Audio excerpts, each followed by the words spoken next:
Ok, já tenho aqui matéria. Bom, eu vou pegar em duas coisas que o Eduardo pegou, que eu acho que são relativamente importantes, e depois mais duas ou três que a Teresa pegou. Primeiro ponto que eu julgo que é relativamente importante, o problema da incerteza. Aquilo que nós estamos a viver, já há uns tempos, esta parte, é precisamente, digamos, aquilo que eu escrevi, uma espécie de nova era da incerteza. E esta nova era da incerteza conduz precisamente a que o ritmo de inovação e de obsolescência tecnológica é de tal ordem, com impactos excepcionais, que nós não sabemos ao certo o que é que vai acontecer a seguir. Ou seja, este ritmo é um ritmo avassalador, eu diria quase avassalador. Quer dizer, se nós começarmos a pegar no telemóvel do Eduardo, ou no problema dos automóveis, quer dizer, é por todo o mundo, não é? O impacto das novas tecnologias é um impacto que, para além de gerar facilidade de comunicação, facilidade de mobilidade, facilidade de resolver problemas, facilidade de aumentar a produção, etc. Quer dizer, isso é verdade, mas gera uma outra coisa, é que esse ritmo é de tal forma acelerado que nós dificilmente conseguimos prever o que é que vai acontecer daqui a 2 ou 3 anos. Ou seja, a predictibilidade da vida atual é cada vez mais reduzida. Não é? E a pergunta que se deve é como se lida com a incerteza. Quer na decisão política, e em especial na decisão educacional, dado que a educação é uma instituição. E, como instituição que é, assenta os seus pilares em coisas que estão adquiridas já há décadas, muitas décadas. Ou seja, eu não creio que a educação que hoje temos seja idêntica à educação do século XIX, quer dizer, é uma coisa completamente diferente, são aquelas asneiras e bacuradas, desculpem o termo, que utilizam, que eu ouço um bocadinho por aí, mas a instituição assenta em um conjunto de pilares, são pilares fundamentais. E alguns desses pilares têm a ver precisamente com o facto que quando eu sinto e vivo um clima de falta de visibilidade para o futuro, falta de predictibilidade, ou seja, um ambiente de incerteza, que gera, em muitos casos, falta de confiança, não é? Nas instituições, porque elas não nos resolvem, nem nos tranquilizam face ao que pode acontecer. Não é? Nessa altura, aquilo que... isto não é novo, quer dizer, já aconteceu noutras épocas históricas, não é?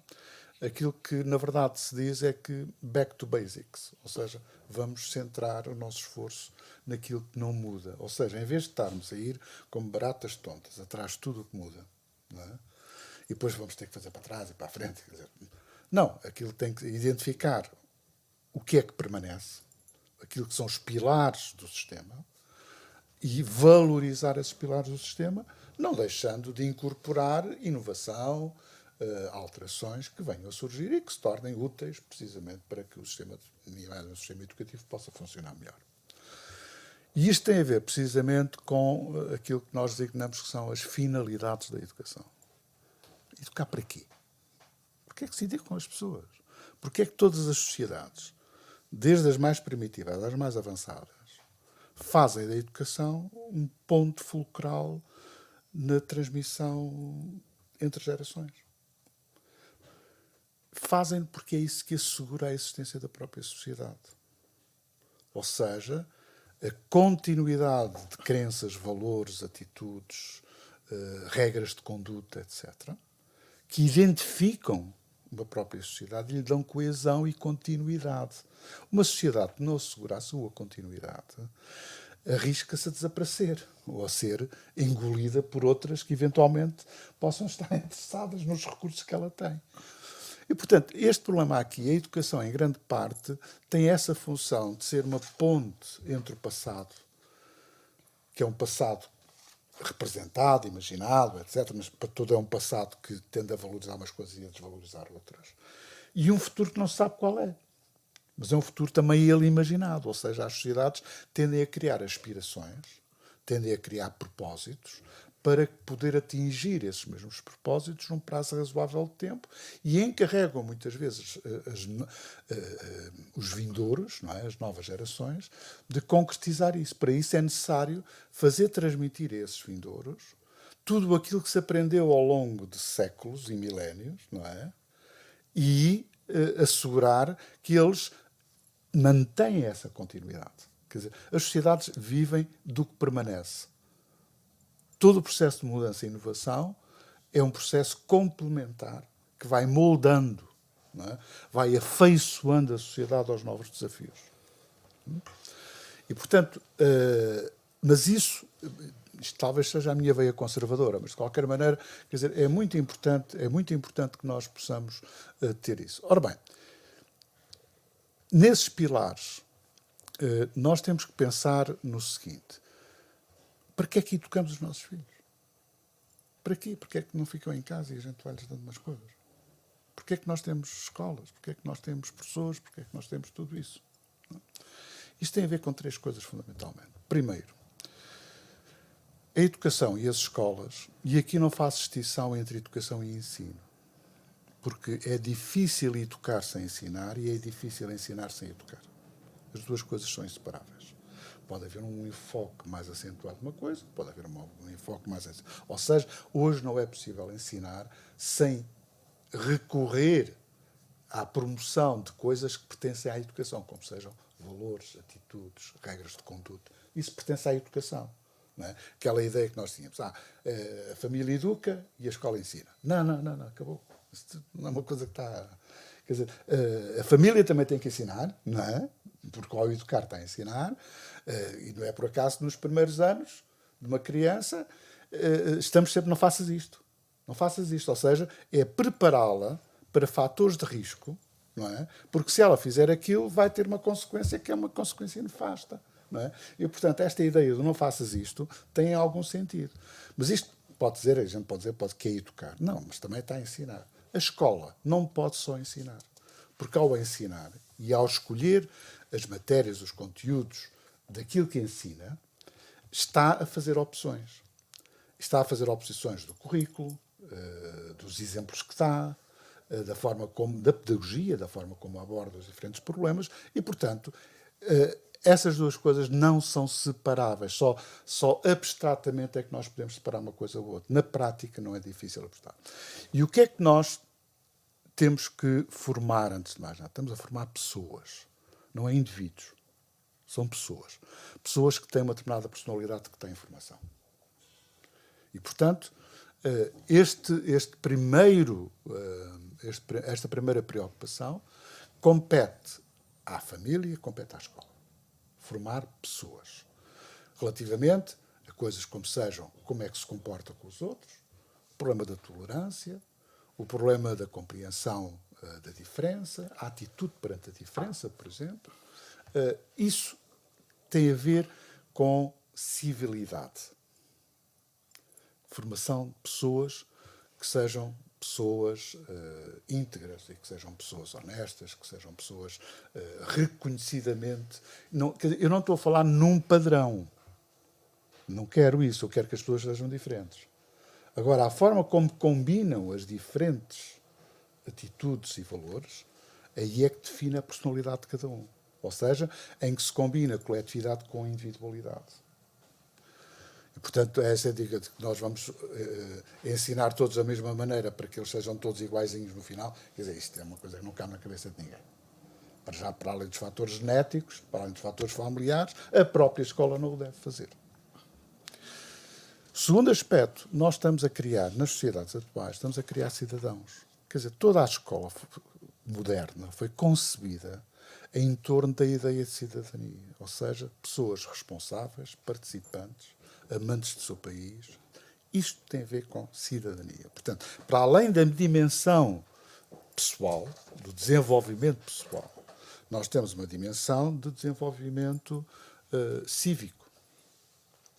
Terceira dimensão, estamos a formar profissionais. Ou seja, pessoas capazes de desenvolver na sua vida adulta um conjunto de atividades que assegurem a sua subsistência. a forma como se combinam estes 3 vértices do triângulo é muito variável de pessoa para pessoa. Eu posso acentuar mais umas coisas, posso acentuar mais outras. Agora, em todas elas, há uma coisa que é fundamental, que é conhecimento. Eu aí valorizo muito o conhecimento científico, que o Eduardo falou, mas há outras formas de conhecimento que não têm necessariamente base científica, mas que é conhecimento consolidado, como seja a cultura. Cultura não tem digamos, uma raiz científica, não é? Mas é um conhecimento que nós temos que promover no sentido de assegurar identidades, quer pessoais, quer nacionais, quer locais, dentro daquela perspectiva da ponte que une o passado e o futuro. O passado a gente interpreta de diferentes maneiras, o futuro a gente antevê-o a partir de perspectivas e, acima de tudo, de propósitos. E, portanto, isto é uma espécie de um tripé em que, se nós cortamos um bocadinho mais, diminuímos o tamanho de um dos pés, o banco cai. Ou seja, fica coxo. E esse ficar coxo tem a ver com um déficit. Em todos estes 3 vértices, o conhecimento é fundamental. Hoje fala-se o problema agora das competências. Eu não tenho nada contra as competências. A única coisa que eu sei é que nunca vi uma pessoa ignorante ser competente. Não vi. Se ele é competente em alguma coisa, então tem algum conhecimento sobre essa mesma coisa. Portanto, o conhecimento é a base, a partir do qual eu posso desenvolver competências. Mas há determinadas formas, há muitas competências. Há competências mais operacionais, competências mais cognitivas, quer dizer, a maneira de pensar, a maneira de entender as coisas, a maneira de enfrentar, a maneira de olhar para um quadro e dialogar com o quadro, não é? No fundo, questionar o quadro. Ou então ouvirmos uma sinfonia do Rachmaninoff ou de Beethoven e questionarmos aquilo. Ou seja, no fundo, estamos a dialogar com uma obra que é do passado, mas que tem formas de apropriação e de apreensão completamente diferentes em cada um de nós. E este saber interpelar, questionando, negando, criticando, é algo que faz parte daquilo que não muda, daquilo que permanece. Não é? Às vezes fala-se, pensamento crítico. Não é? Eu dizer, o pensamento crítico, o fundamental do pensamento crítico é a capacidade de questionar as coisas. A irreverência até. Eu diria quase que a inquietude. A inquietude de não nos adornarmos ao consolidado, ao que está, ao adquirido. E ter essa capacidade de forma razoável, equilibrada, etc., questionar. Porque se não fosse assim, o desenvolvimento científico não existia. Se o Einstein não pusesse em causa as leis de Newton, quer dizer, não havia teoria da relatividade, não é? Mas não é por acaso também que a teoria da relatividade do Einstein é construída às costas, às cavalitas do Newton. Se ele não houvesse conhecimento de Newton, o Einstein não tinha capacidade para fazer aquilo. Portanto, há um contínuo, por isso é que eu preciso de ser criativo, não é? Mas também ter essa capacidade de questionar aquilo que é aparentemente consolidado e aparentemente inequívoco. Não é? Portanto, estas coisas para mim são fundamentais naquilo que é o papel da educação e o papel do ensino. Se nós conseguirmos, no fundo, fazer isto, agora podem perguntar, mas como é que isso se traduz na sala de aula? Esse é um grande desafio, mas tem grande parte a ver com aquilo que nós dizemos que é a pedagogia. Quer dizer, um professor é, acima de tudo, um profissional do conhecimento, mas, acima de tudo, da pedagogia, ou seja, a forma que eu tenho de mobilizar o conhecimento de diferentes maneiras para poder fazer aprender. Isto é a pedagogia. Fazer aprender. A capacidade que nós temos de fazer aprender. Por várias maneiras. A mesma coisa pode ser ensinada de diferentes maneiras. E, portanto, a pedagogia dá-nos, precisamente, em que uma solução, um instrumento, pode ser mais adequado a determinado tipo de alunos, outro pode ser mais adequado a outro tipo de alunos. Isto confere ao professor uma responsabilidade e uma exigência na sua qualificação que não pode ser dada só pela forma como foi classificado no final da sua formação inicial. E agora voltamos ao tema que a Teresa levantou, que tem a ver fundamentalmente com professores. Eu julgo que, quando me fazem dizer a falta de professores, toda a gente aceita que há falta de professores, porque há muitos alunos sem aulas, o ano letivo inicia-se e, passado uns tempos, já não há professor, não é? E o número de horas e disciplinas que estão em falta em várias escolas, depois fazem aquelas contabilidades todas, não sei quantos milhões de horas, mais o quê. E esquecem-se de fazer a pergunta mais simples. Muito bem. Há falta de professores onde? Onde geograficamente? Onde em termos de grupos de docência? Ou seja, faltam tantos professores de português como faltam de educação visual e tecnológica? Faltam tantos professores de inglês como faltam de matemática? Onde é, em que domínios é que nós temos mais falta de professores? E a terceira pergunta que se coloca é dizer porque é que a profissão não é suficientemente atrativa para os professores. Essa é outra coisa. E tem a ver, em minha opinião, mas isto é mais uma sensibilidade do que propriamente uma demonstração, tem a ver em grande parte com aquilo que eu designo que é um fenómeno de proletarização da classe docente. Ou seja, não é só um problema de remuneração, é um problema de carreira, de todo lado, mas acima de tudo é um problema de reconhecimento social. Ou seja, aquilo que era uma das vias de mobilidade social ascendente, que é muitas vezes pessoas vindas de meios mais humildes, etc., conseguem, através do trabalho, do estudo, etc., conseguem subir na escala social. Isso acabou entre os professores. Ou seja, porque aquilo que era um status reconhecido e respeitado deixou de existir. E, portanto, as pessoas procuram outras vias, não só de terem melhores ordenados, mas, acima de tudo, de serem socialmente reconhecidas pela sua competência ou pelo seu conhecimento. E, portanto, o que é que nós vamos ter que fazer aí? Eventualmente, vamos ter que reformular um bocado o que é a formação inicial, porque eu também considero que os professores aprendem tudo menos aquilo que devem aprender para serem professores. Falta uma componente prática, presencial, etc., muito forte, não é? que as universidades não asseguram. Não é? E depois falta uma outra coisa, que é dizer assim, as universidades podem habilitar para a docência, mas não têm nenhuma competência para profissionalizar. E eu separava uma coisa da outra. Ou seja, a profissionalização devia ser feita dentro da escola, com supervisão e avaliação final. E a partir daí, então, são professores. Profissionais. Não é? Profissionais. Não são só habilitados, para além de... Durante um ano, aliás, está previsto no Estatuto de Carreira Docente a existência do chamado o período de indução, não é? E que, na verdade, tem um número reduzido de turmas, vão dar aulas, que tem um supervisor que vai assistir às aulas, que vai ver como é, que vai acompanhá-lo, que vai ajudá-lo, que vai...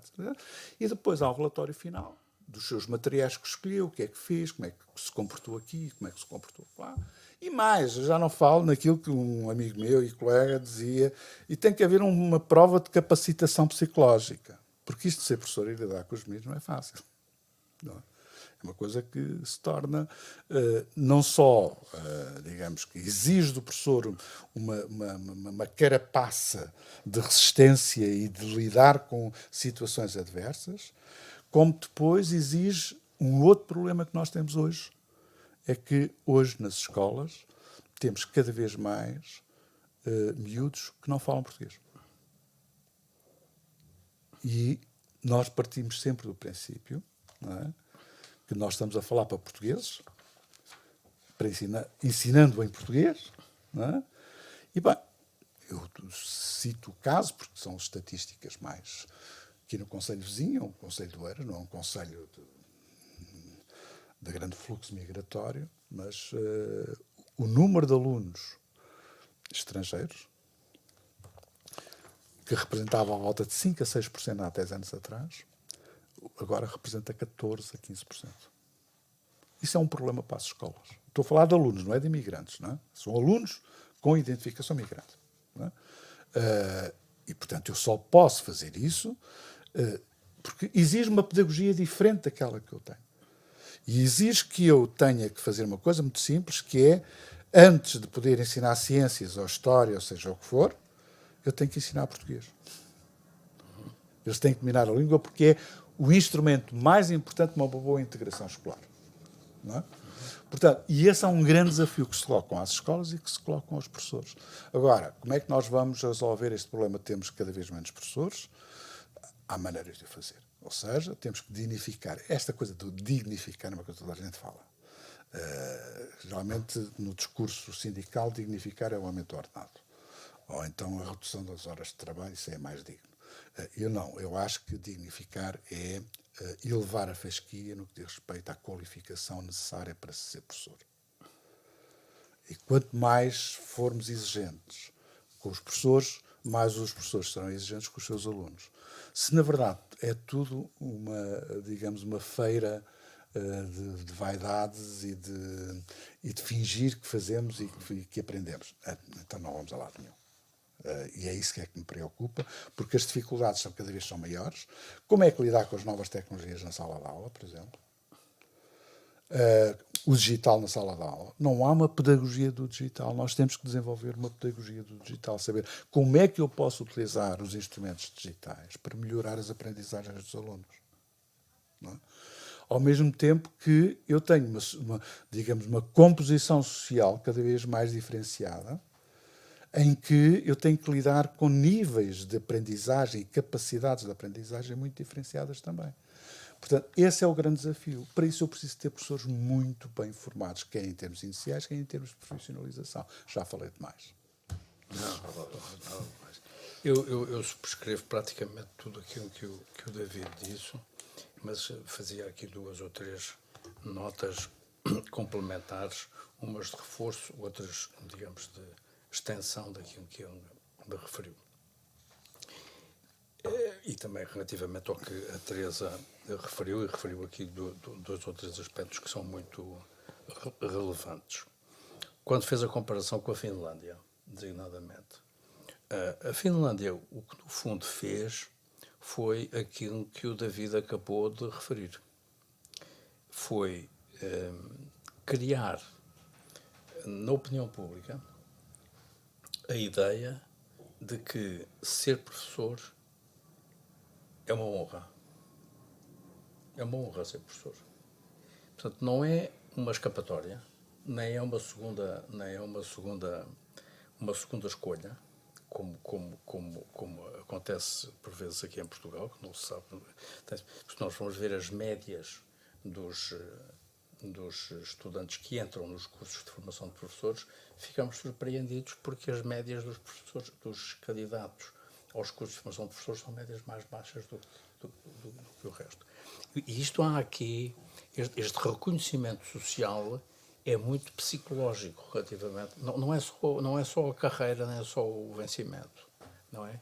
É o que o Estado e, enfim, e a sociedade que esse Estado pertence, reconhece como é que o trata, como é que é feita a seleção dos estudantes, como é que é feita a seleção dos estudantes para os cursos de formação de professores. É por isso que é muito importante, na minha perspectiva, fazer uma reflexão sobre isto. Me disseram, qual é a solução? Não sei. Não tenho aqui uma solução no bolso. É daquelas coisas que eu manifesto as dúvidas que tenho sobre o que é que deve ser feito. Há muitas experiências pelo mundo fora, umas mais bem-sucedidas, outras menos bem-sucedidas. O país tem que fazer uma reflexão sobre isso. Uma questão que aqui foi levantada pelo David, e que é uma questão muito, muito pertinente, é esta de responder à pergunta: formamos os miúdos e tocamos para quê? Para que é que nós queremos que os miúdos saibam coisas? Para que é que definimos isto em matemática, e física, e química, e biologia, e filosofia, história, e geografia, etc, etc? Para que é que nós queremos isto? Eu acho que nós queremos isto para que eles, em primeiro lugar, possam ter as outras competências. Não pode haver sentido crítico se a pessoa não souber. Uma pessoa sem um sentido crítico de quê? Em Portugal, hoje em dia, toda a gente critica tudo, dizendo os maiores disparates e os maiores deslates. Exatamente. Os maiores deslates. A gente uma das razões porque eu deixei de ver muitas, enfim, designadamente a televisão, que é uma coisa que eu ainda via e que a minha geração ainda vê, a geração mais nova já não vê televisão, não é? Esta gente nova já não vê televisão, vê umas coisas que aparecem no YouTube e vê umas coisas que aparecem nas redes sociais, mas não vê televisão. A Teresa não vê também. Vejo pouco, pouco, menos do que os meus Não, pais. não vê, sim, não vê. A minha geração vê, e aliás percebe-se as pessoas que têm uma cultura adquirida através da televisão e as que através dos livros. É muito diferente. Não sei se têm a mesma opinião que eu. Uma das matérias, uma das áreas que eu sou muito sensível e que o David também tocou é esta digamos, o casco da formação. O casco da formação em termos de valores e em termos de atitudes e comportamentos estão muito relacionados com duas ou três coisas. Uma delas é com a leitura dos clássicos. A gente lê o Tucídides, por exemplo, se lermos as guerras do Peloponeso, e está lá quase tudo. Está lá quase tudo do comportamento humano. Porque o comportamento humano é praticamente igual ao longo de milhares de anos. É o ódio, o amor, a inveja, tudo isto é sempre igual. Não há grandes diferenças entre os Estados Unidos e o Bangladesh. Embora tenham PIBs muito. Isto sem desprimor para o Bangladesh, nem desprimor para os americanos, porque isto agora é preciso ter muito cuidado com o que se diz relativamente a estas matérias, de dizer que é o Bangladesh ou que são os Estados Unidos. Uma coisa que a mim parece muito relevante, e foi feita uma reflexão funda, designadamente pelo Instituto Superior de Técnica, que há uns anos atrás, que foi o ter-se verificado que os cursos de engenharia têm uma lacuna enorme, é que não têm ciências humanas. E as ciências humanas são absolutamente essenciais. Se os engenheiros são fundamentais para o desenvolvimento. Eu sou engenheiro e exerci relativamente pouco, fiz 10 anos de investigação em engenharia, de um laboratório de engenharia civil, e percebi-me da importância que têm os engenheiros e que têm. Eu tenho acompanhado muito isso, mas falta aos engenheiros, na sua formação de massa, falta a filosofia, falta a história, faltam as artes, falta o teatro, falta o cinema, falta a psicologia, falta a sociologia, falta. Isto é fundamental. É tão fundamental que há universidades, por exemplo, nós fomos ao MIT ou a Harvard, ambas têm, em cada curso de engenharia, de medicina, economia, gestão, etc., têm obrigatoriamente, todos os semestres, 2 cadeiras das ciências humanas que eles escolhem. Podem fazer história da arte, podem fazer história do século XIX, podem fazer história da Segunda Guerra Mundial, podem fazer história da Revolução Francesa, podem estudar um período mais longo, eles aconselham a fazer uma história mais longa e depois ir fundo numa determinada matéria. Porquê? Porque isto permite perceber muitas coisas que as ciências das engenharias, não há ciência da engenharia. Há ciências que servem para a engenharia. A engenharia não é uma ciência propriamente, é um somatório, assenta numa série de outras ciências. Assenta na matemática, na física, etc., na química. E esta lacuna que nós temos é muito perigosa. É perigosa neste tipo. O técnico corrigiu agora e introduziu as cadeiras de ciências humanas nas formações de engenharia. Porque isto permite que a pessoa tenha um nível cultural muito diferente.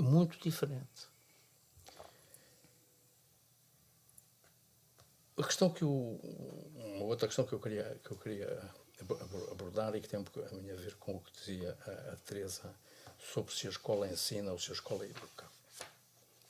A escola ensina e educa. Há casos em que a escola só ensina, há casos em que tem que ensinar e educar. Isto depende muito da relação que a escola tem com a família. Porque há um equilíbrio entre um equilíbrio, ou seja, uma compatibilização entre aquilo que é o papel da família e dos pais e aquilo que é o papel da escola. Quando exerci funções governativas, dizia várias vezes que há muitas, sobretudo professoras, há muitas professoras que por vezes desempenham um papel mais do conhecimento que têm como mães do que como professoras. Porque são abordadas pelas suas alunas com problemas que a casa não lhes, que a família não lhes resolve, que a mãe não lhes resolve, nem o pai, e que elas recorrem aos professores, e neste caso às professoras. Isto porquê?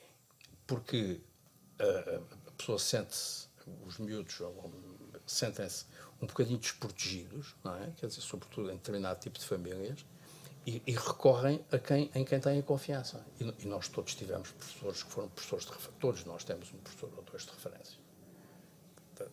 Da primária até à pós-graduação, todos nós temos 4 ou 5 professores que eram aqueles em que tínhamos confiança, que éramos capazes de recorrer e que nos diziam o que é que devíamos ler e como é que nos devíamos comportar e nos chamavam a atenção para isto e para aquilo, que são, independentemente do background familiar que a pessoa possa ter.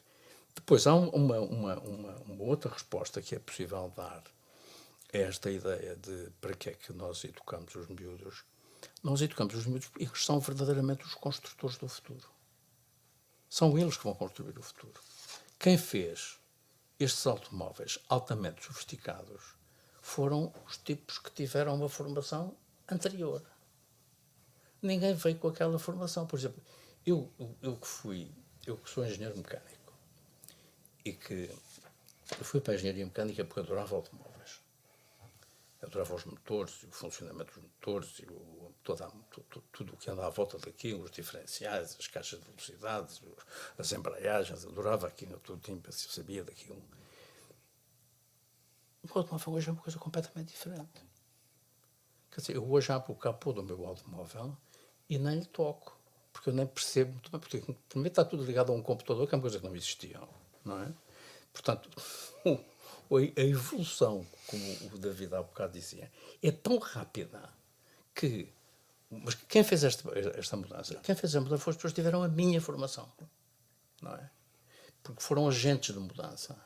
E o agente de mudança aparece pela formação de base que a pessoa tem, que é o gosto de fazer diferente, de inovar, de fazer melhor, de fazer mais rápido, de fazer mais barato, de dar maior possibilidade de acesso das pessoas a determinadas coisas. Aquilo que nós temos hoje é um conjunto de esforços para otimizar aquilo de que nós dispomos. A gente dispõe de um conjunto de instrumentos e temos que os otimizar. Otimizar para quê? Para aumentar o bem-estar das pessoas, o acesso das pessoas às coisas, fazer com que as coisas sejam melhores, durem mais tempo. O durar mais tempo é diferente, porque criamos uma sociedade em que... É curioso. Nós criamos uma sociedade em que, nos anos 40, fazia-se um frigorífico que durava 40 anos ou 50. Hoje dura 4 ou 5 ou 6. Porque há aqui uma necessidade de deitar as coisas fora e trazer outras, não é? Que é o da obsolescência e da limpeza das prateleiras. Não é? Os americanos têm aquela ideia de que um produto não pode estar mais de X meses numa prateleira, ao fim tem que sair de qualquer maneira e venda como aquelas coisas extraordinárias que acontecem nos Estados Unidos, que a gente entra numa loja e quer comprar uma coisa, compra uma coisa e depois diz, não, mas hoje tem direito a 2. Hoje leva essa e tem direito a outra. E se for jogado o dia seguinte, ainda é diferente. Aquelas coisas dos saltos em que os preços estão permanentemente a baixar, eles querem ver-se livre daquilo porque têm outra encomenda atrás que vem atrás. Bom, isto é perverso. No sistema capitalista, isto é perverso. É perverso. É perverso e provoca os impactos ambientais brutais que nós temos, não é? E o desperdício, não é? É um desperdício gigantesco. Depois, há aqui uma matéria que o David também referiu, que é o fazer perguntas. O fazer perguntas é a base da investigação.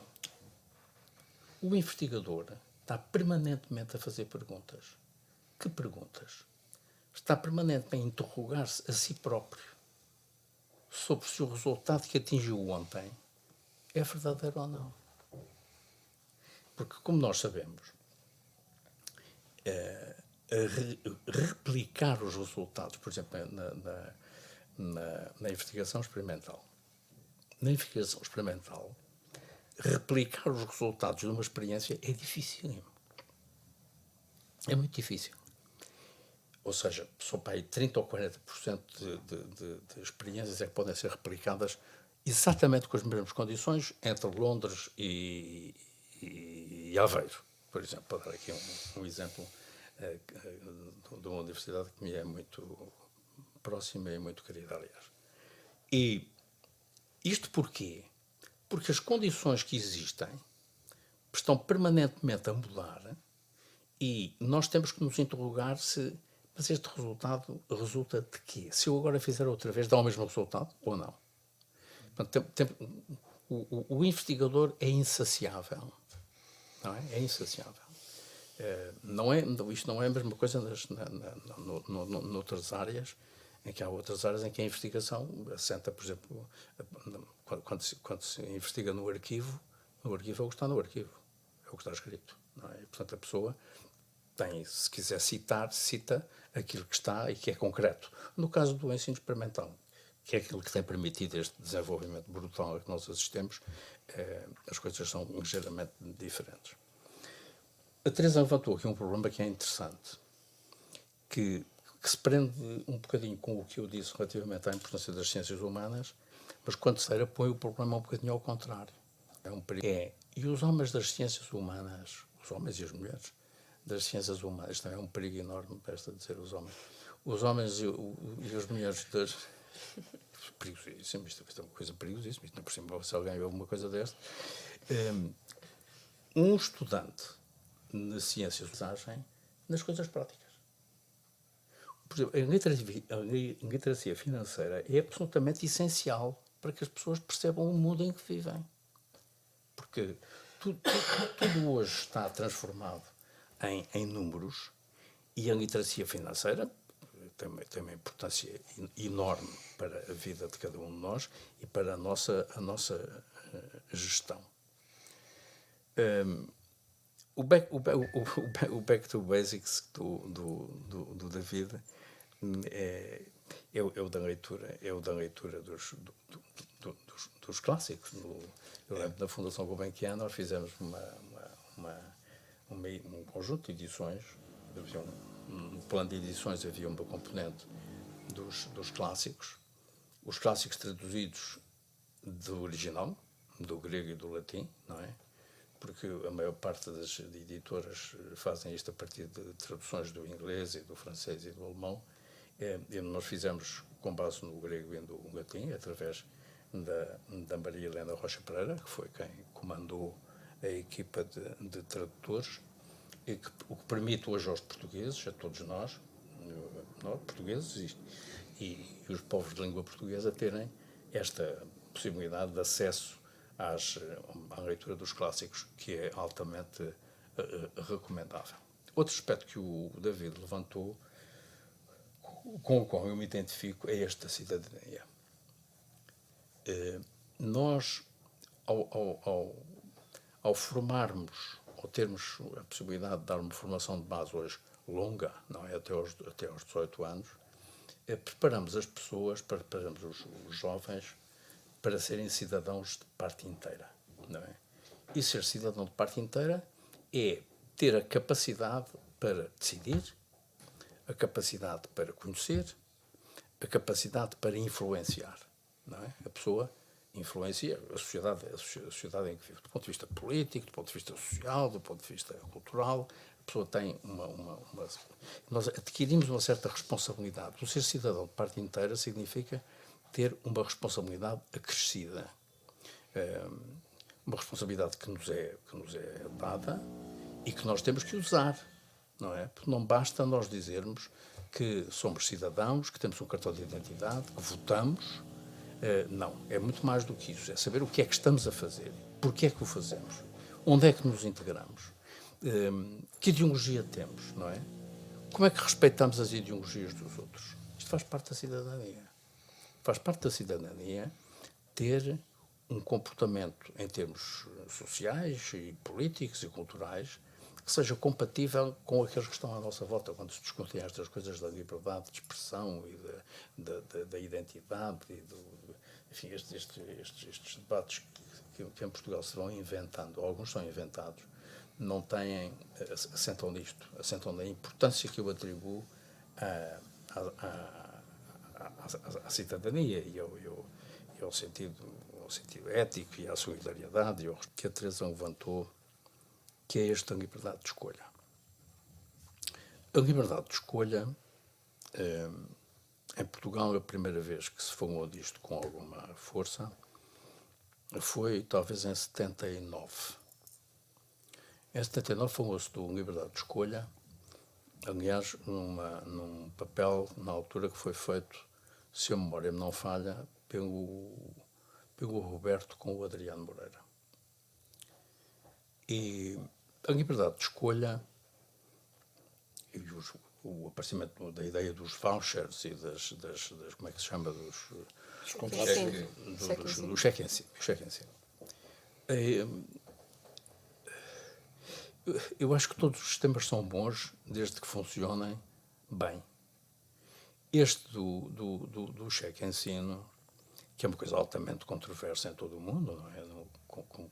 Como nós sabemos, sobretudo quando se pensa que é possível ter acesso a um papel que nos leva a qualquer escola e que entramos em qualquer escola e temos uma liberdade de escolha, podemos escolher uma escola em Bragança, uma escola em Castelo Branco, uma escola no Porto, uma escola em Lisboa.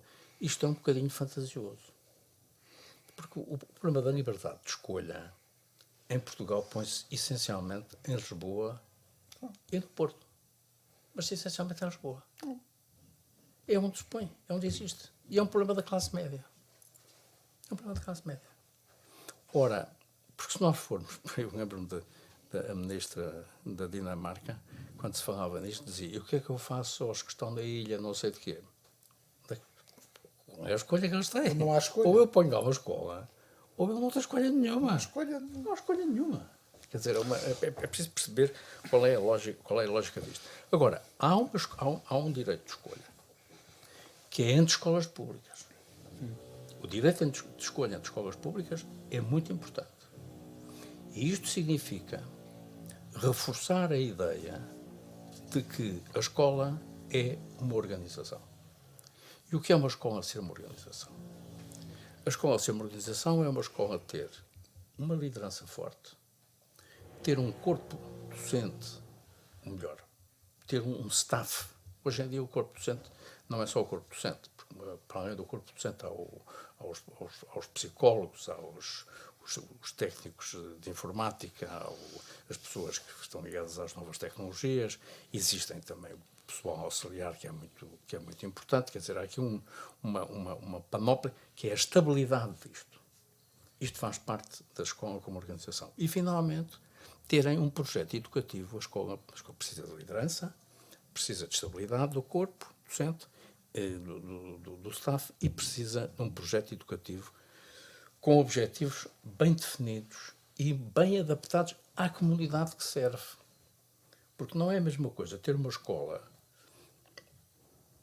em Olhão ou ter uma escola aqui na Bobadela ou aqui em Alvalade.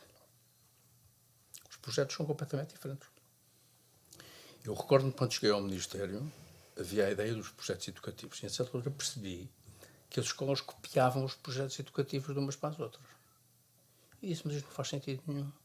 Os projetos educativos implica que a escola, que o seu corpo, digamos, os seus órgãos sociais, conheçam muito bem a comunidade onde estão. E as comunidades mudam muito rapidamente. Há uma escola aqui em Algés, a escola número 1 de Algés, uma escola primária, que era uma escola que servia a Pedreira dos Húngaros, que era essencialmente uma comunidade cabo-verdiana, e que uma altura certamente conheceu nas suas atividades políticas.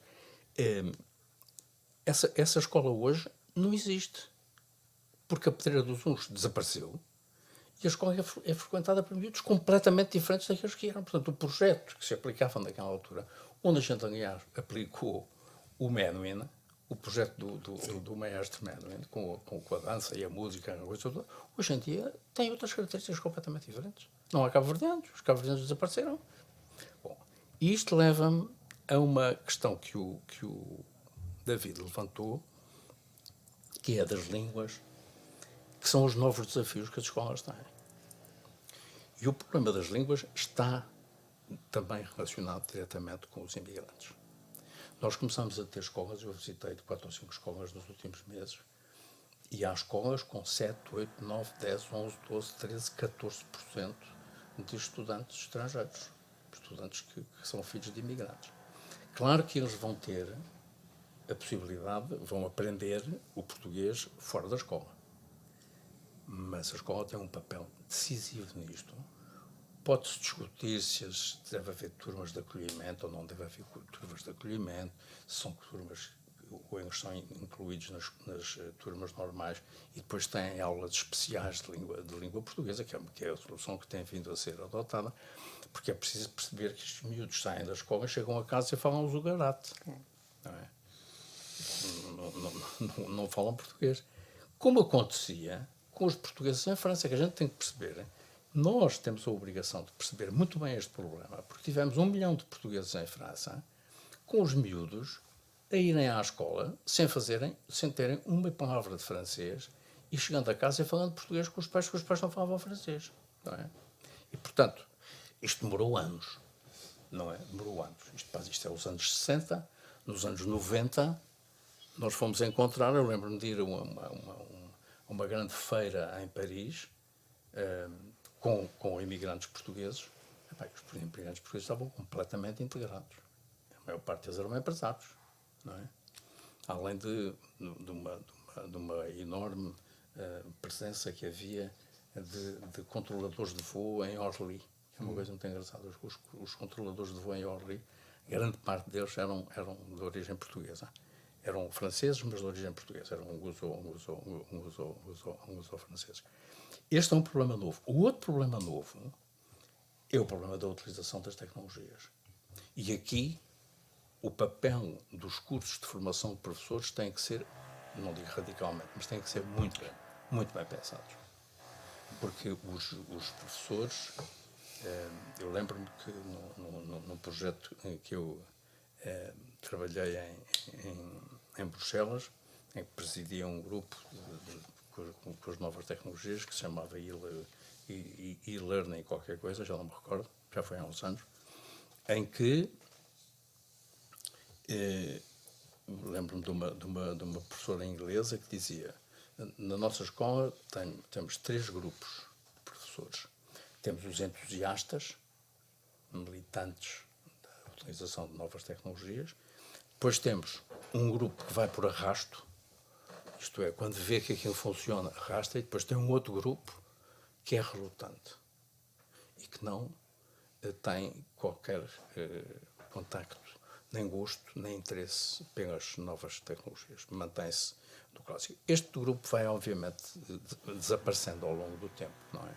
Porque os miúdos estão, hoje, os estudantes que entram nos cursos de formação de professores já sabem, digamos, dos gadgets existentes, mexem a todos com uma facilidade que nenhum de nós mexe, não é? Portanto, quem faz parte isto, como os iPads, como o acesso às plataformas e a utilização de tudo isto. Portanto, há novos desafios. Estes novos desafios têm que ser postos em cima da mesa, tanto no que respeita à formação inicial, como no funcionamento das escolas. Como é que as escolas vão assumir isto nos seus projetos educativos? Teresa.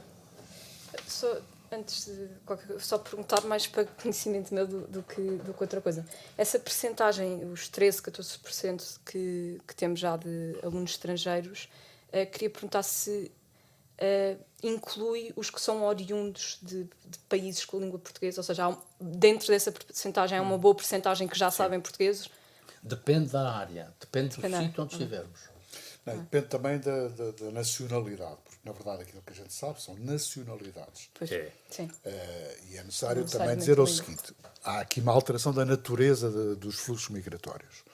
Porquê? Porque tradicionalmente nós tínhamos fluxos migratórios dos países de expressão oficial portuguesa e agora passamos a ter fluxos migratórios cada vez mais consideráveis daqueles que não têm do português qualquer conhecimento ou proficiência. Não é? E, portanto, tem a ver com, fundamentalmente, eles chegam com um nível de proficiência linguística do português zero. Zero. É o Nepal, o Paquistão, aí. Esses é que são, digamos, o desafio maior. Não é? Agora, eu só estou a falar porque não há números certos. Hein? Não há números certos. No caso do Eiras, são 14%. A Costa da Caparica, se for a Odmira, há de ser muito mais. Não é? Se for à Costa da Caparica, ao Conselho de Almada, há de ser ainda mais. Não é? Portanto, agora, o que é importante designar é que mesmo alunos de língua oficial portuguesa, de países de língua oficial portuguesa, no caso do Brasil, as dificuldades de aprendizagem decorrentes da língua são também pronunciadas, consoante a região de onde eles vêm. Porque há regiões no Brasil que têm um brasileiro muito cerrado, digamos assim, que aquilo, quer dizer, tem dificuldades do português. Não é? Portanto, não é só... E depois ainda há aqueles que, para além de ser língua oficial, a língua mãe é um crioulo. Ou seja... E falam crioulo em casa. Exatamente. E como nós temos vários crioulos, quer dizer, você vai a Cabo Verde, os crioulos, de acordo com as ilhas, não são todos iguais. Certo. E o da Guiné é diferente. O da Guiné é também diferente, não é? Portanto, tem aqui algumas... Isto quer dizer que depois tem níveis de proficiência, não é? Eles têm isso catalogado A1, A2, B1, B2, não é? Que são níveis de proficiência que eles podem seguir. Aquilo que se está a admitir a nível europeu é interessante, um outro nível que é o A0. Certo. É que eles não têm nenhuma. Zero. Depois há uma outra questão aqui, que é o grau de expectativa que estas comunidades imigrantes têm em relação à escola. Sim. Aqui o patriarcado aqui em Lisboa fez, aqui há uns anos, fez um estudo aqui das comunidades existentes na Grande Lisboa, na região da Grande Lisboa. E era muito interessante porque havia 3 comunidades que estudaram. Uma brasileira, outra cabo-verdiana e outros países de língua portuguesa, e outra dos países de leste. Dos países de leste, o grau de exigência e de expectativa em relação ao que a escola pode fazer é enorme. Enorme. Eu lembro-me de uma senhora que dizia: o meu filho aprende pouco. Ensinam-lhe poucas coisas. Eu quero que ele aprenda mais. Não é? Tive essa conversa com uma ucraniana. Mas isto não acontece com os brasileiros nem com os africanos. Não. Pelo contrário, aquilo que dizem é que cá nós leste. exigimos mais do que... Exatamente. Portanto, há aqui, estes problemas são novos. Sim. Estes são problemas novos. E que, pelo andar da carruagem, não são problemas que se resolvam rapidamente. São problemas que vão ficar aqui, não é, com algum peso. Embora no que respeita à língua, quando eles se integram, quer dizer, quando as famílias se começam a integrar, é evidente que... Vocês desculpem, mas eu estou aqui. É evidente que, passando algum tempo, eles falam português como nós, não é? É necessário tempo. Mas tem hoje, por exemplo, peço desculpa aqui do caso, não vou fazer reclame nenhum. Há um restaurante arménio aqui na Valbon que se chama Ararat, onde eu vou muitas vezes. E outro dia estavam os empregados e tive a ver, havia uma russa, uma ucraniana, uma argentina, um brasileiro. Isto naquele turno, não é? Quer dizer, isto é uma sociedade das nações. Uma sociedade das nações. A russa falava português como nós. A russa falava português como nós. A brasileira falava com o sotaque. Com o sotaque. A russa era difícil de perceber que não era. Percebia-se pelo seu aspecto de eslava que não era, não havia dúvidas. Mas este é um fenómeno que nós vamos ter que nos habituar, por mais controle que queiram fazer das fronteiras, que queiram fazer. Isto é imparável. Já está. É imparável. Está feito. Pronto, era uma pergunta mais para também, já agora estou aqui a aprender várias coisas, vou fazendo perguntas. Então, pronto, eu tenho a sorte de ouvir sempre os dois falarem antes, porque assim posso ir apontando as ideias que me vêm e não tenho de pensar sozinha, que facilita muito. Portanto, se calhar agora alguns temas que não falamos há um bocadinho vão ser um bocadinho repetidos, mas vou tentar não ser repetitiva em face ao que disseram. Pronto, sim. Em primeiro lugar, a tal questão de educar e ensinar, eu de facto lancei a pergunta. Eu concordo que é um bocadinho impossível limitar-se a ensinar e não se educar. Até porque a opção de vamos só ensinar já tem implicações que vão ter influência na educação. Portanto, isso concordo que não há essa separação. Então, nas áreas, como falou, nas ciências humanas é dificílimo, não é? A definição dos conteúdos programáticos das escolas na área das ciências humanas, especialmente história e etc., há sempre uma conotação de valores na interpretação da história, portanto, isso obviamente concordo que é muito diferente. Mas isto era o primeiro ponto. Depois estivemos muito a falar da tal questão de para que é que ensinamos, e à medida que foram respondendo e falaram os dois de 3 aspectos, que também responde muito à própria questão que é, não é só para que é que educamos, é o que é a própria educação, não é? E falaram de 3 aspectos, e isto até só um bocadinho para recapitular daquilo que eu captei e que eu próprio já tinha pensado, que acho que são fundamentais, que é, o primeiro é transmitir uma tradição, transmitir o que já se aprendeu para trás, quer seja uma tradição a nível humano, quer seja de conhecimentos e competências. Não é uma tradição, é conhecimento. Sim, pronto, mas é isso. Mas que também envolve, na parte, talvez até mais da educação e ao nível humano e pessoal, envolve transmitir certos os tais valores básicos, etc. Envolve uma certa tradição. Depois, o segundo ponto, que é ensiná-los a viver essa tradição no presente. Portanto, não é uma tradição que eu estou a receber e coisas, é no dia prático eu viver e poder experienciar isso que estou a aprender e tornar o conhecimento meu, não é? Não é só uma coisa que eu estou a ouvir, é torná-lo meu. E depois o terceiro ponto, que é, de facto, ensiná-los a ser críticos, que eu acho que é uma coisa fundamental na educação, e em toda a minha educação foi o centro, que é ser crítico, é perguntar, ok, mas isto faz sentido? Dá para evoluir mais? Evoluiu-se bem por aqui? Evoluiu-se mal? Portanto, ter esse espírito crítico, que eu acho que contribui muito para tudo o que é o desenvolvimento humano. E nisto dou um pormenor mais de experiência pessoal, que é, eu tive a sorte de estudar na parte do ensino não superior, tive a sorte de estudar num colégio em que não havia escolha de áreas. E, portanto, eu aprendi matemática, biologia, fisicoquímica, filosofia, história, e tive muito tempo até indecisa se ia estudar Direito ou se ia estudar Matemática. Acabei por estudar Direito, como sabem. Mas tenho a certeza que o facto de eu ter aprendido tudo o que é ter um conhecimento bom de Matemática e ter um conhecimento bom de Biologia e Fisicoquímica me ajuda muito mais tendo ido para uma área de Ciências Humanas. E o inverso também seria verdade. Eu indo para a Matemática ia-me ser muito útil. Portanto, isto também naquela perspectiva que estava a falar no próprio ensino superior, as engenharias, etc., a ver se... Eu concordo, e aliás isto muitas vezes diz que antigamente os grandes filósofos, etc., também eram os grandes matemáticos e também eram os grandes físicos, e portanto essa educação muito holística, não sei se na prática dá para fazer para todos, não sei se para todos será boa, sei dizer que da minha experiência acho que foi das coisas que mais me enriqueceu e vejo constantemente no dia-a-dia, que é, abre completamente a cabeça, abre a forma de pensar, tem tipos de raciocínios diferentes, e acho que, para mim, em termos educacionais, foi das melhores coisas. Pronto. Isto em relação a esse ponto. Depois, na parte da formação dos professores, acabaram por dizer tudo o que eu concordo, e é por isso que também trouxe esse assunto para cima da mesa, e mesmo na análise que fez do que aconteceu na Finlândia, concordo que é preciso haver essa mudança do reconhecimento social para motivar as pessoas a quererem ser professores. Portanto, aí está tudo dito, não vou propriamente acrescentar nada.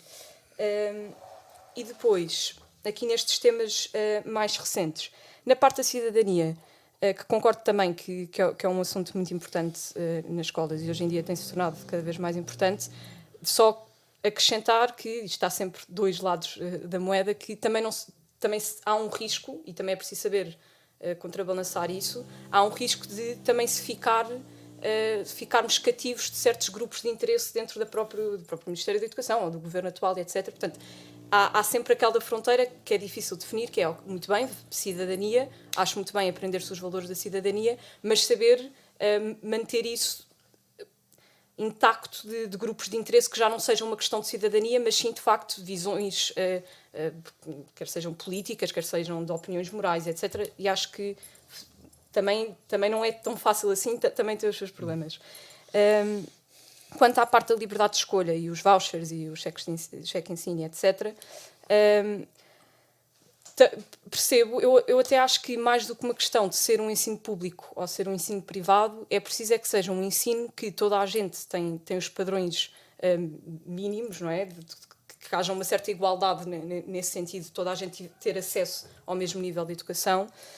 A minha única questão é se depois entre o tal privado e público, eu concordo, é o que funcionar, que funcione. Mas a questão é que, se calhar, há certas questões no incentivo do ensino particular que podem ajudar a combater algumas questões. Porque, quer dizer, obviamente que, indo mais para o ensino particular, haveria uma diminuição das despesas públicas. E, aliás, neste Orçamento de Estado de 2024, 7 mil milhões do Orçamento de Estado é para a educação e 75% é com professores.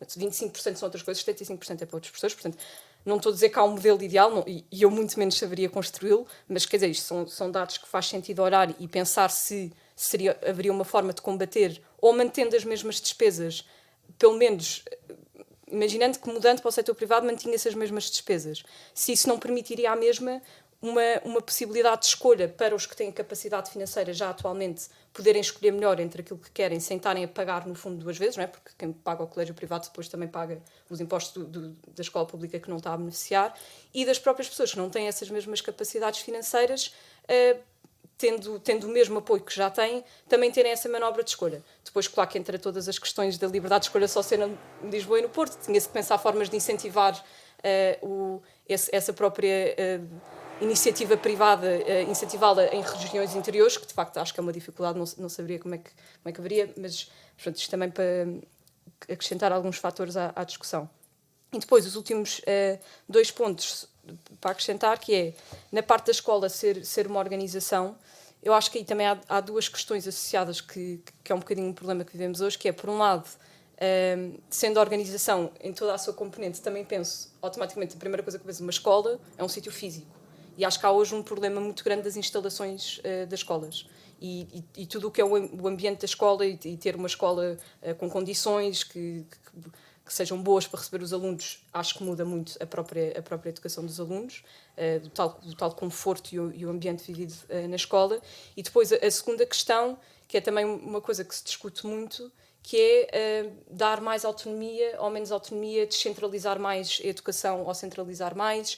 A descentralização pode ser boa nessa perspectiva que disse, em cada comunidade há necessidades diferentes, poder adaptar à comunidade, mas por outro lado tem de haver um mínimo de centralização para garantir que até por uma questão, como eu já falei, até por uma questão de coesão, de garantir que todos estão a ter acesso aos mesmos padrões mínimos de exigência de educação e haver uma certa coesão nacional e social na própria educação.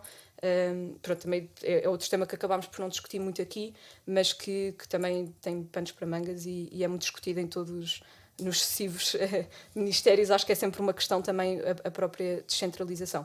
E o último ponto, em relação às tecnologias, que também acho que vai ser dos maiores desafios atuais, e acho que não é só numa questão de integrar as tecnologias que existem no ensino, e a tal questão haver iPads ou não haver iPads, e agora vamos comprar iPads para todos e daqui a 2 anos já se inventou uma coisa nova, faz sentido ou não.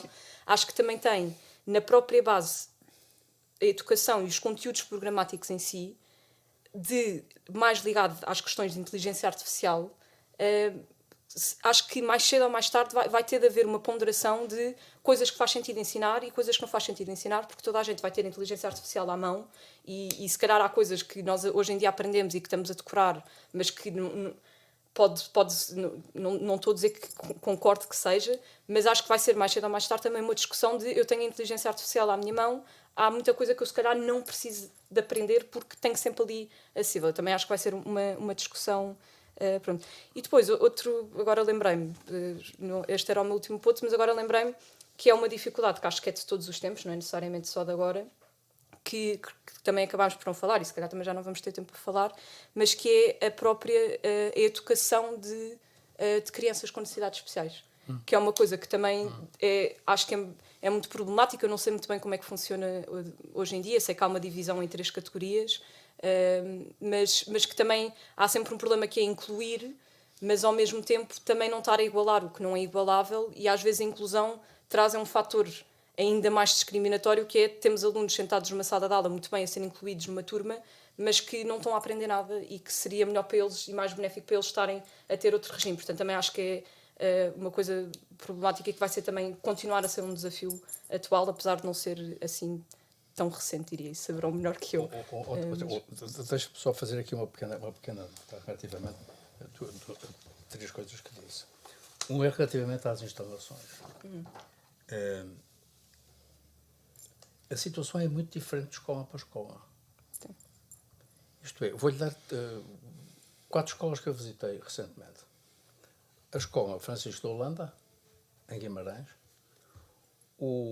a escola Nuno Álvares, em Castelo Branco, a escola de São José, em Vila Real, e a escola de São Lourenço, em Porto Alegre. 4 escolas diferentes. São escolas modelo. Escolas modelo. A escola de Castelo Branco, relativo isso onde eu andei, é do melhor. Parece uma escola americana. É verdade. Parece uma escola americana. Tu estiveste lá? Conheço, sim, tive É uma escola. Os Estados Unidos não têm melhor que aquilo. A parte desportiva, sobretudo, que era uma lacuna enorme nas escolas portuguesas. A escola de Francisco de Holanda, que era uma antiga escola técnica, sim. É uma escola modelo. São escolas. Agora, depois tem, sobretudo, as que aparecem nas televisões. É que há aqui 2 imagens muito diferentes. Para quem conhece as escolas por dentro, como eu julgo que conheço, e o David também conhece, não as conheço todas, eu não conheço as tuas escolas todas, mas conheço um número significativo, é uma coisa. Aqueles que conhecem pela televisão é outra. Mas não deixa de ser um problema haver essa dualidade. Claro, não, eu não estou ao contrário. O que estou a dizer é, não podemos falar generalizadamente, dizer há um problema gravíssimo nas instalações. Não há um problema gravíssimo, há um problema, evidentemente que há, eu suponho, aliás, que vai fazer-se um investimento muito grande agora de um upgrading das competentes instalações, gostava de deixar essa nota. Depois, relativamente à cidadania. Nós tivemos em Portugal, um dos riscos que nós temos na cidadania é que alguém se apodere da cidadania com um projeto cultural. E nós temos experiência disto em Portugal. Porque nós tivemos não uma tentativa, tivemos a concretização de um projeto cultural feito em 1936 pelo ministro Carneiro Pacheco com o apoio do Dr. Salazar. Era um projeto cultural típico, fortíssimo, com a criação eles não lhe chamavam um homem novo, mas era quase. Não, chamaram. Chamaram o homem novo. Um homem novo, que era o jovem soldado. Era uma espécie de jovem soldado, quando se cria a mocidade portuguesa, quando se faz, enfim, essa legislação é uma legislação que a gente conhece muito bem e que, aliás, está muito bem explicada neste livro, neste trabalho que o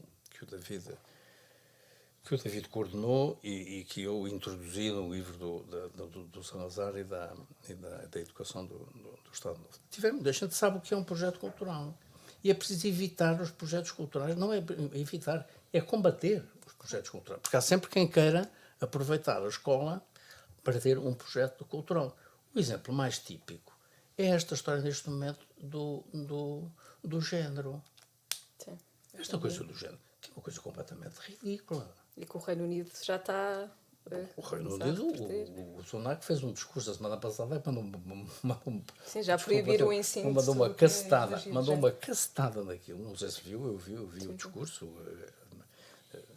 E Agora, portanto, aqui é preciso ser muito equilibrado nisto. O problema é que eu acabei de ler há 4 dias um livro muito bem feito de um tipo chamado Giuliano da Empoli, que se chama Os Engenheiros do Caos. Que se vocês não leram, recomendo vivamente. Como é que se chama? Chama-se Giuliani da Empoli e o livro chama-se Os Engenheiros do Caos. É um livro da Gradiva. É um livro relativamente curto, tem 200 e qualquer coisa páginas. É um livro que lê-se em 2 noites. É um livro muito bem feito sobre o que é isto, o fenómeno do Trump, o que é o fenómeno dos nacionalismos, o que é o fenómeno da internet, o fenómeno do Facebook, a maneira como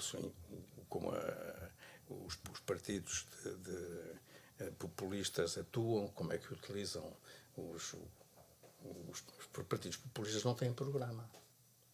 Não têm programa. Fazem ensaios com mensagens e depois percebem qual é o resultado, a reação das mensagens, e apropriam-se do resultado das mensagens para fazer os seus programas.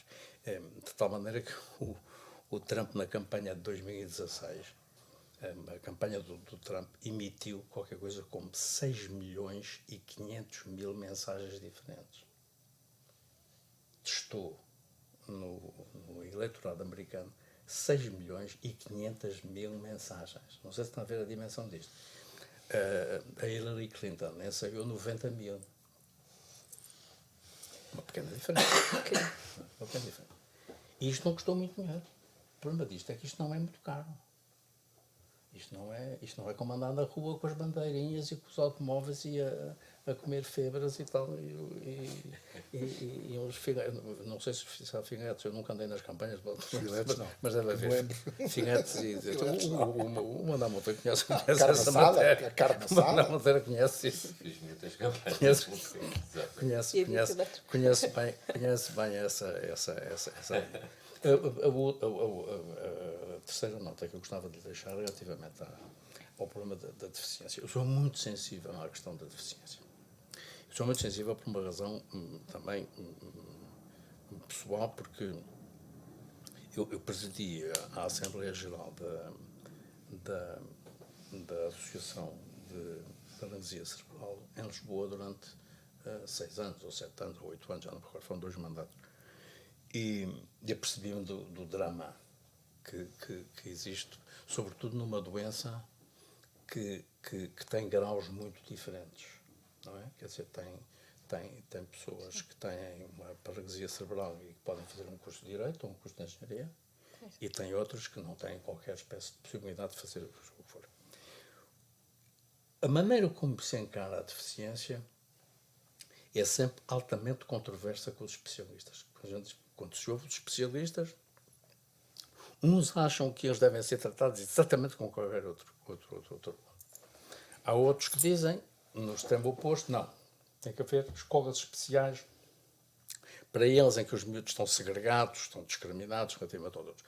E eu acho que há aqui, eu não sou especialista nesta matéria, eu penso que tem que haver um grande equilíbrio nisto. E, sobretudo, muito bom senso. Fazer legislação. Em Portugal nós temos a mania de fazer legislação sobre qualquer coisa, não é? Legislação. Faz-se uma legislação e depois a legislação, estamos aqui com pessoas que já trabalharam nisso, o Dr. André Monteiro, o David e eu, o querer meter na lei determinado tipo de coisas que são casos muito específicos é muito perigoso.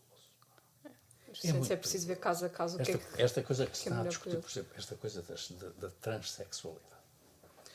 Eu, em todas as escolas onde vou, tenho sempre um momento de retiro com o diretor ou a diretora e pergunto quantos casos tem, como é que tem tratado disto. E tenho encontrado o quê? Numa escola com 1.200, 1.300 estudantes, há 3 casos, 4 casos, 5 casos no máximo. E são casos que são sempre um drama. E é como um drama que não deve ser tratado. Eu, por exemplo, numa escola em que estive, aqui havia 3 casos, 3 raparigas, uma com 15 e 2 com 16 anos, que queriam mudar de sexo E tinha, a diretora disse-me, um dos grandes problemas é que o pai tem uma opinião e a mãe tem outra. O pai das miúdas. O pai acha muito bem e a mãe acha muito mal. Bom, o que é que isto representa? O que é que isto significa? Isto significa que há ali um drama que tem que ser tratado. Com um psicólogo, muitas vezes com um psiquiatra. Pôr isto na lei. Fazer leis para isto. O Estado não tem que se meter nisto. O Estado não tem que se meter nisto. Quem tem que se meter nisto são as pessoas que são responsáveis, os pais, a escola onde o miúdo, a miúda, digamos, partilha o seu problema. E o apoio técnico que isto tem, o apoio técnico-científico tem que ter isto, porque há um apoio a quem saiba como é que se trata disto. Por isso é que existem os psicólogos, os psiquiatras, os médicos, etc., que sabem como é que esta coisa se lida. Aqui, não sei, os nossos políticos perdem-se um bocadinho nesta a ideia de que é preciso pôr isto na lei, é preciso fazer, aos não sei quantos anos faz-se não sei o quê, e aos não sei quantos anos pode-se fazer mais não sei o quê. Mas eu tenho sempre muitas dúvidas sobre isto. Se me disser qual é que é a solução, não sei. Bem, Ok, para terminar, 3 coisas rápidas. Eu volto ao problema do questionamento, porque quando se falava aqui sobre o problema da cidadania, que há uma dimensão ideológica associada a isto, como é natural.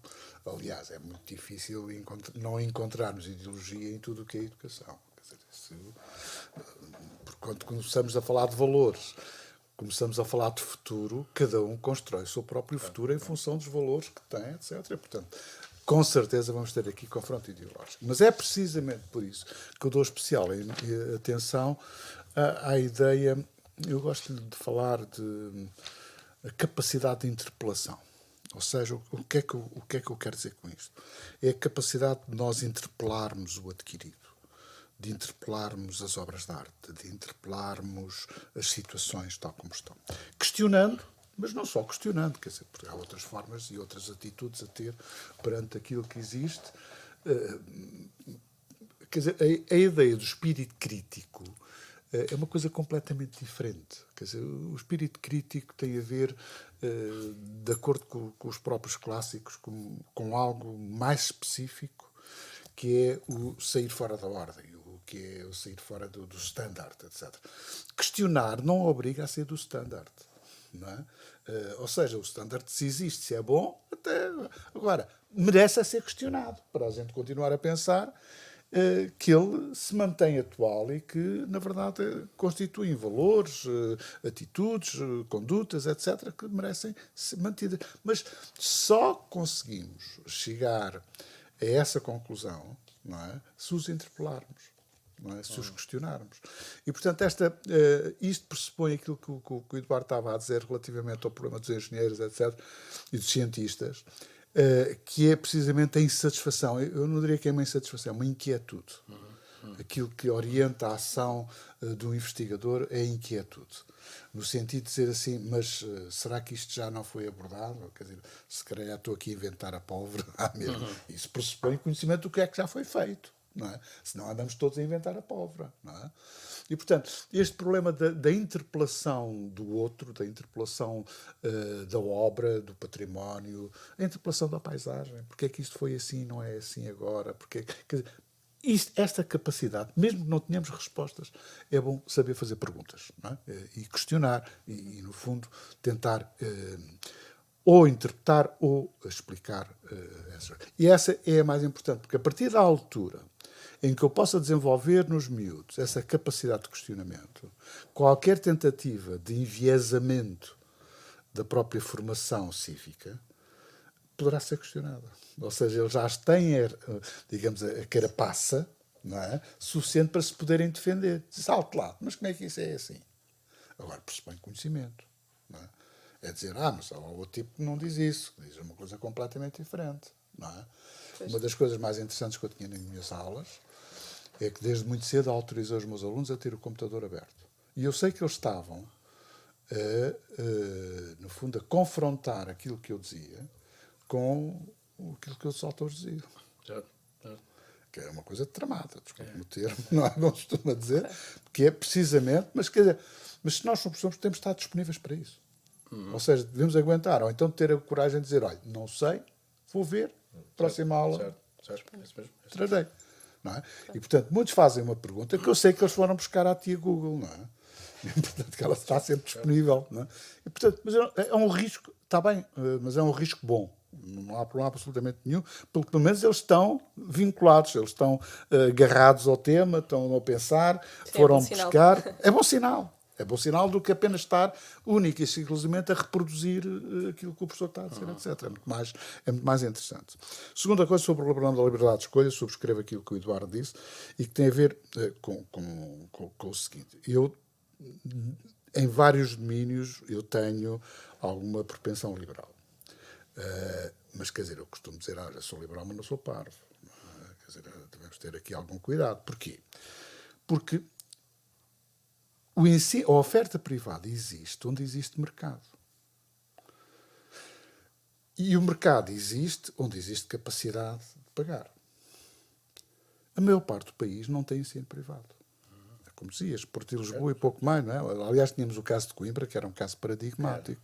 E quando eu estava no Ministério, eu tive que perguntar aos meus interlocutores, dizer assim, desculpe, eu moro em Oeiras.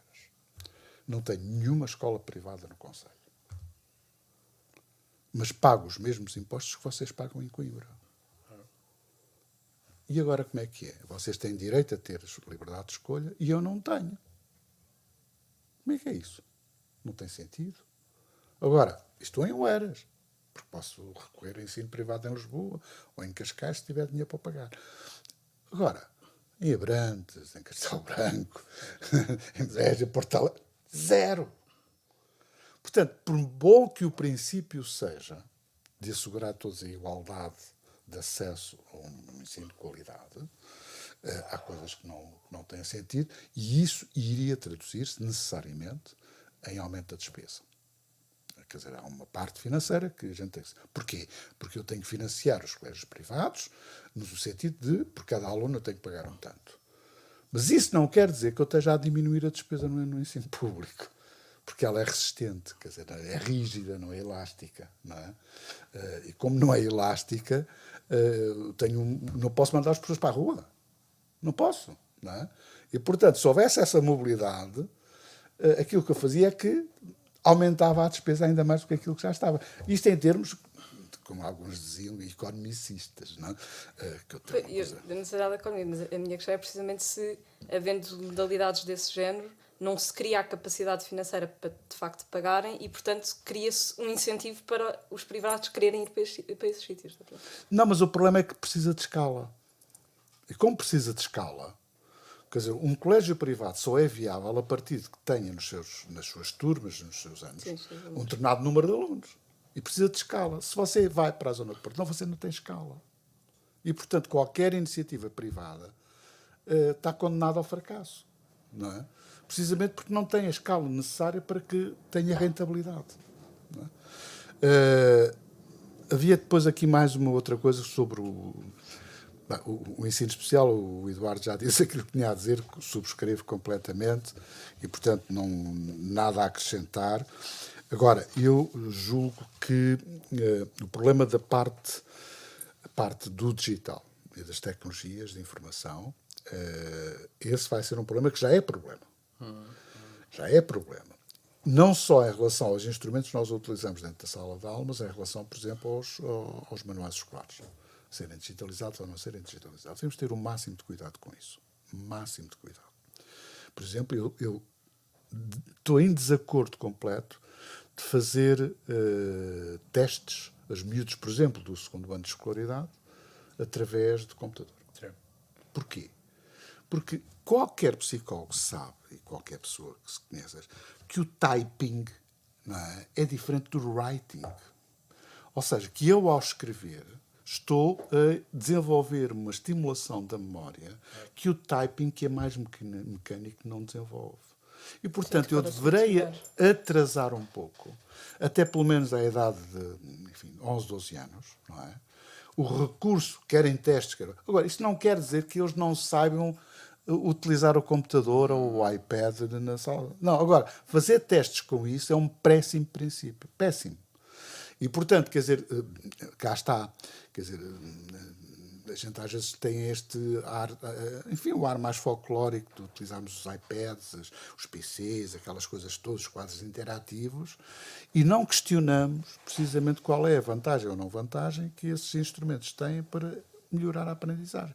E em muitos casos não melhora a aprendizagem. Portanto, devemos ter muito consciência que é assim, só vale a pena fazer esse tipo de inovação se tivermos um retorno do investimento que estamos a fazer. E esteja um retorno garantido, com experimentação, com resultados, etc. Boas intenções e modas são coisa que nós não precisamos, já temos muitas. Permitam, eu não me perdoaria a mim próprio, estando aqui numa conversa tão rica que os três tiveram, e tenho que lhes agradecer, porque é uma oportunidade que só dada aos deuses, quer dizer, e eu, como não sou Deus, portanto, não, sinceramente.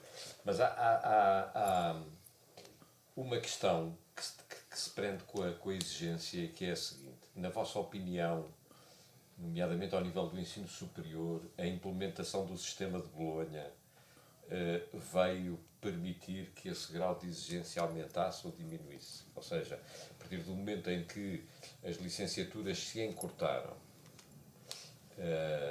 e em que nós passámos a ter muitas disciplinas, cadeiras anuais para semestrais, em que medida é que isso se compatibilizou com o grau de exigência de que no início aqui foi falado? E em segundo lugar, algo que falámos com os microfones ainda não em on, a questão do acesso ao ensino superior deveria ou não, na opinião dos três, sofrer aqui uma mudança por forma a permitir que as faculdades tivessem um papel muito mais ativo no recrutamento e na recepção dos estudantes que para lá entram, independentemente da média que se traz do fim do ciclo secundário. Eu respondo-lhe à segunda questão, antes de falar de Bolonha, falo do acesso. Nós temos este tipo de acesso, portanto, os números clausos e estes concursos, desde 1977, quando foram criados os números clausos. E eu acho que, ao fim destes 40 e tal anos, há experiência suficiente das pessoas que passaram pelo sistema, das instituições, do Ministério, das ordens profissionais, todos aqueles que estão relacionados com os cursos, para refletir sobre isto. Ou seja, a minha ideia, já o escrevi, não tenho uma solução. Eu sigo muito o raciocínio do Dr. Manuel Monteiro nesta perspectiva.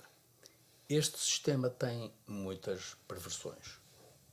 Uma delas é aquela que nós aqui discutimos há bocado, de haver determinado tipo de profissões, porque há uns cursos que têm uma implicação prática, têm um enfoque praticamente total numa determinada profissão. O caso da medicina é o caso mais flagrante. Não há muitos outros, mas o da medicina como o da enfermagem também são coisas muito específicas, embora haja hoje muitos médicos a fazer investigação científica nas áreas mais diversas, mas eu acho que é necessário refletir sobre isto. Nós temos massa suficiente, o país tem massa suficiente para não se aceitar uma solução vinda de um governo qualquer que decida agora faz-se assim. Não. Eu acho que tem que haver um debate sério sobre esta matéria, perceber onde é que estão os shortcomings disto, onde é que estão os problemas, e eu inclinar-me-ia para, se me pedissem a minha opinião, eu diria, eu tendo para que as escolas tenham maior capacidade para escolher os seus alunos, independentemente daquilo que é o concurso nacional, porque nós estamos viciados neste sistema. As escolas viciaram-se neste sistema, as famílias viciaram-se neste sistema, que é perguntar qual é a média. Uma das perguntas que houve muito. Qual é a média? Eu quero ir para a arquitetura, qual é a média? Isto é perverso. Isto é perverso. É perverso porque podemos ter um arquiteto magnífico que venha de uma pessoa que não tenha 16 ou 17 ou 18, que são as notas, como no caso das engenharias, e no caso da medicina é flagrantíssimo. Aliás, no caso da medicina, nós vamos ter uma feminização da profissão médica enorme. Enorme. Eu gosto muito de médicas, sinceramente. Eu sou um paciente há muitos anos, com muitas doenças esquisitas, que não vou estar aqui a enumerar porque não quero estar a preocupar-vos, também para eu não me preocupar a mim próprio, mas ter só médicas também não vai ser bom. Não é? Quer dizer, eu acho que há aqui, tudo isto, eu sou um moderado, centrista, que gosto das coisas muito equilibradas e, portanto, não gosto de coisas extremadas, nem muito para um lado, nem muito para o outro. Aliás, relativamente, lembrei-me aqui de uma história engraçada, que quando o David estava a falar, quando fala nas aulas, os estudantes já foram ver à net uma senhora que foi um médico e deu a sintomatologia que ele levava ao médico. O médico fez um diagnóstico e disse que a senhora respondeu-lhe: sim, senhora, acertou em tudo. Ela tinha ido à net e tinha tido um diagnóstico e tinha dito ao médico: sim, senhora, acertou em tudo. Está tudo certo, batia tudo certo. O médico estava de acordo com aquilo que a senhora tinha aprendido na internet. E, portanto, nós temos aqui, em relação a essa matéria do acesso, estudar, refletir, perceber. As ordens têm imensa informação sobre isto também, a ordem dos engenheiros, a ordem dos médicos, a ordem dos advogados, etc. Relativamente a Bolonha. Vamos ver, a Bolonha não é mais do que a adoção do sistema inglês em toda a Europa. Porque os ingleses sempre tiveram este sistema. Eu recordo-me, eu assinei Bolonha. Fui eu que assinei Bolonha em nome de Portugal, quando se fez o acordo. Em 99. Em 99. E tinha-se feito em 98 aquilo entre a França e a Inglaterra,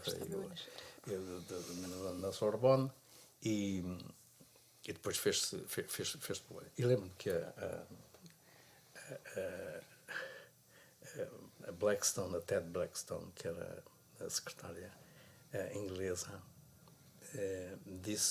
uma vez disse-me ao Eduardo: vocês vão acabar com o nosso sistema, por mais voltas que vocês dêem, vocês acabam com o nosso sistema inglês, porque é um sistema que está muito testado, está muito consolidado, funciona há uns séculos. E o facto, o erro que alguns países europeus, e em Portugal para alguns terão cometido esse erro, foi agarrar as licenciaturas de 5 anos ou de 4, espremê-las para 3. E isto, isto tornou-se um bocadinho perverso.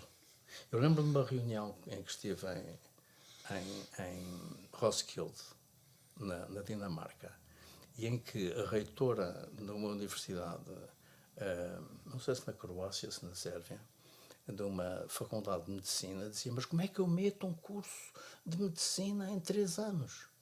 E a gente disse: mas quem é que quer meter um curso de medicina em 3 anos? Ninguém quer meter um curso de medicina em 3 anos. O que se quer fazer é um primeiro ciclo que seja útil e completar a formação de acordo com aquilo que são as necessidades, como se faz com as engenharias. Não se faz um engenheiro em 3 anos. Não se faz quer dizer, há casos, eu conheço um caso, por exemplo, em Moçambique, um distinto médico da Faculdade de Medicina fez operadores, cirurgiões, em 3 anos. Fez cirurgiões em 3 anos. Porquê? Faziam cirurgias simples, que era a grande maioria das cirurgias que se faziam lá em Moçambique. Portanto, eles criaram um sistema, criaram, no fundo, um curso de formação profissional para fazer uma coisa muito específica em 3 anos. Isto é possível. Agora, fazer um médico completo em 3 anos não é possível. Não é possível. Há muitas formas de o fazer. Por exemplo, a ideia de fazer um médico a partir de um curso de biologia, ou de um curso de física, ou de um curso de química, como formação de base, é perfeitamente possível. Os americanos fazem, não? Os americanos fazem muitos médicos a partir de uma formação de base científica larga e depois dão-lhe uma formação médica, uma formação nas ciências em que assenta a medicina, posterior. Mas nunca agarrar no curso de medicina e dizer agora temos aqui um curso de 6 anos, como era o nosso, e passamos para um curso de 3 e temos um médico. Não é, isto não é possível. Ou seja, houve erros que se cometeram na aplicação de Bolonha porque não se percebeu bem o que é que se queria com Bolonha. Depois chamou-se licenciatura uma coisa que não é bem uma licenciatura. Quer dizer, os 3 anos não são bem uma licenciatura, são uma formação de base para depois poder ter um curso completo. Portanto, baixou. O Dom Manuel Monteiro dizia, se não se terá perdido, eventualmente poderá haver cursos em que se tentou meter o raciocínio na petesca, que foi atafolhar em 3 anos aquilo que os professores davam em 5 ou em 4, eventualmente. Mas não penso que seja esse o problema fundamental. Não penso que Bolonha seja o turning point disto. A minha opinião é semelhante, com outra diferença, porque atrás do problema do encurtamento veio o problema da natureza do processo de ensino-aprendizagem, nomeadamente com valorização de competências e alguma desvalorização de conhecimento. Isso é que me deixa preocupado. Porque eu tive que fazer isso, porque tinha a minha licenciatura que eu dava de Sociologia era em 4 anos e passei a dar em 3.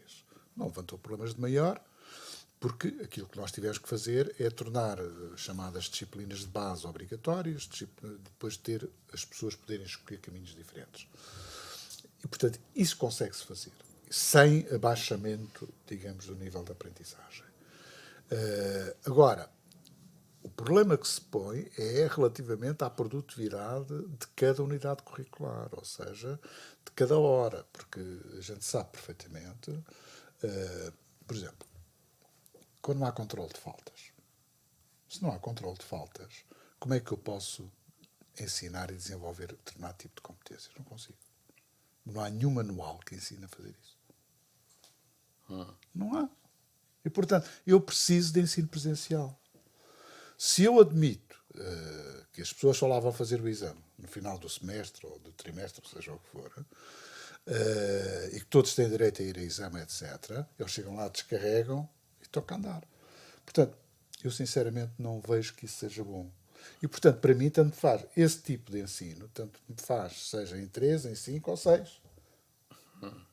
Porque este é um dos problemas atualmente existentes. Não sei se em direito isso acontece, mas conheço isso em vários sítios, nomeadamente nas próprias engenharias, em que eu tenho turmas de 70 alunos, a parte das teóricas, por exemplo, ao fim de um mês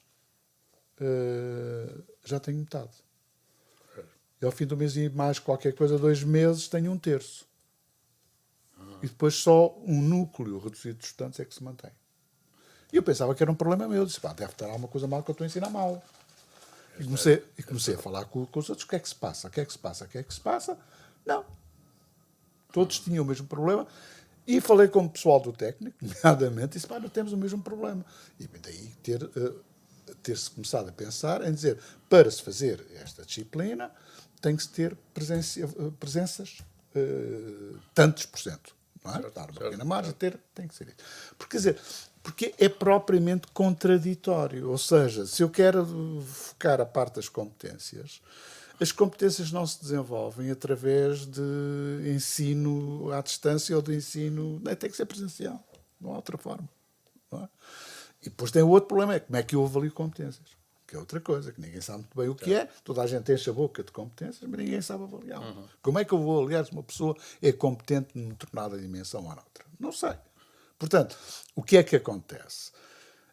Quer dizer, as aulas continuam a ser um bocado as mesmas, não é? São expositivas, os alunos ouvem, os professores falam, às vezes há ali uns pequenos diálogos, mas quando eu preciso fazer aulas práticas, análise de textos, mas o quê?